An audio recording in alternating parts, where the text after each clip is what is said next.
இருக்கு. இப்போ நிறைய பேர் காலேஜ், ஸ்கூல்ல இப்படிலாம் நிறைய சேர விருப்பமா இருப்பாங்க.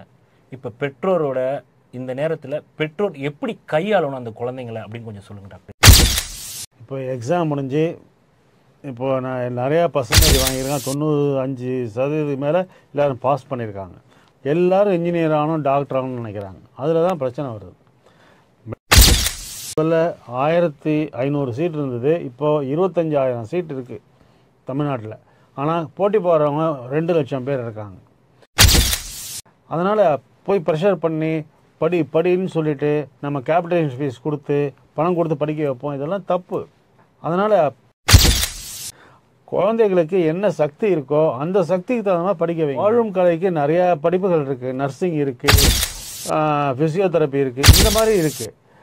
பிஇ ஒரு டிகிரி வேணும்னு நினச்சி மக்களை படிக்க வைக்காதீங்க. ஸ்கூல் ஆஃப் ஆர்ட்ஸு இப்போ யாரும் போகிறதே கிடையாது.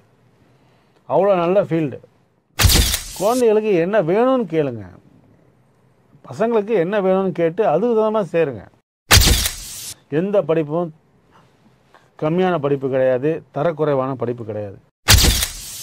சம்பாதிக்கலாம், எப்படி தொழிற்கல்வி கற்றுக்கலாம் அப்படிங்கிறத பற்றி நம்ம சொல்லிக் கொடுக்கணும் ஒழிய எம்பிபிஎஸ் என்ஜினியருங்கிற கான்செப்டை விட்டுட்டு அதுக்கு வெளியில் நீங்கள் பார்த்தீங்கன்னா குழந்தைகளை, மாணவர்களை நல்ல வழியில் கொண்டு போகலாம்.